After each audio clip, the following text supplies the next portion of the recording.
Welcome back, everyone. This is Dave from Quantummania Productions here for a quickly movie review of Ant-Man and the Wasp: Quantummania, the third Ant-Man movie and the official beginning of Marvel Phase 5.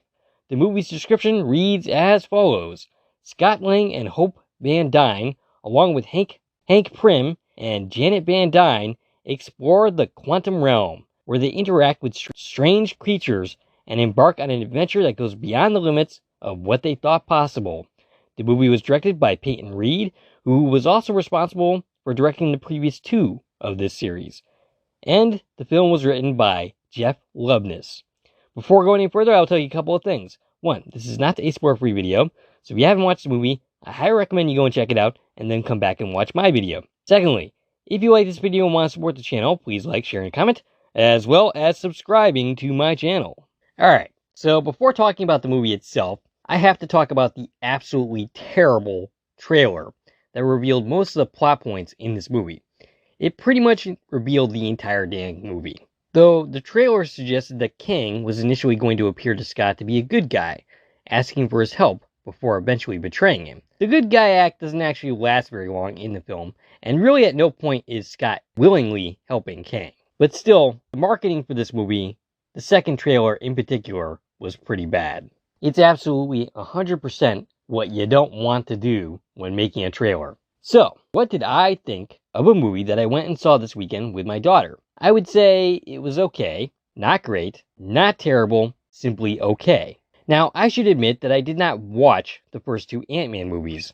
I've seen a lot of other Marvel movies, but I happen to not watch either one of those. Scott Lang is played by the always likable Paul Rudd, and his daughter in the film, Cassie, is played by Katherine Newton, who was in a film that I really enjoyed, The Map of Tiny Perfect Things. I've heard plenty of criticism about her character, and I get most of what they say. But overall, I enjoyed her character, mostly because of the performance of Newton. The general idea I get is that these movies, specifically the Ant-Man series, is more light-weighted and lighthearted than the rest of the series of Marvel movies. And that kind of seems like an odd fit for introducing the next big bad in Kang the Conqueror, played by Jonathan Majors, who first played a variant of the character in the Disney Plus series, Loki. Majors is pretty busy this year, also starring as the main antagonist in Creed 3. Majors is easily the best part of this movie, but by the time this movie is done, he has been defeated twice, one of them by Scott Lang, Ant-Man, and that's hardly the way to sell him as the next big bad, right up there with Thanos. There's a definite tonal problem with the movie, but I find the Thor, Love and Thunder comparisons to not be entirely accurate. Michael Douglas is mostly wasted in the film, but Michelle Pfeiffer, as Janet, gets a nice meaty role, even though, if you think about it for more than 10 seconds, you'll realize how many holes there are in this story. The biggest question, there's a big bad guy down in the quantum realm that has been ending universes, which he can go back to doing if he ever gets out, and she's not going to bother telling anybody. As far as the characters in the realm itself, we don't really get to know any of them. They're more like thinly veiled sketches than actual characters, so we don't really get a chance to actually care about them, though they do have their moments. And given the fact that eventually this film leads to an uprising by these very characters, it's kind of a problem.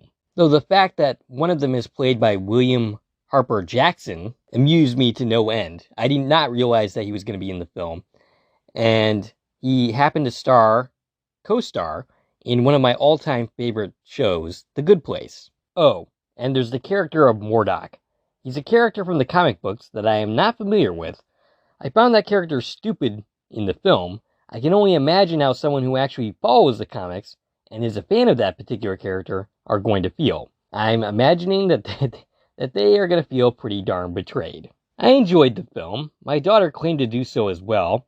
I'm not so sure that I believe her, as halfway through the movie she was asking me how much longer it was going to be. But the movie has some flaws. It's very pretty to look at, and has some great moments. The probability storm sequence being a horrifying standout.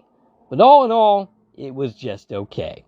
Jonathan Majors, for the record, has a long career to look forward to. Kang the Conqueror doesn't end up doing him any favors. He clearly is a very good actor. If you like this video and want to support the channel, there are a number of ways to do so.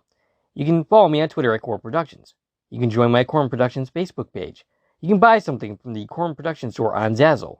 You can buy me a coffee, which is a new way to support content creators such as myself.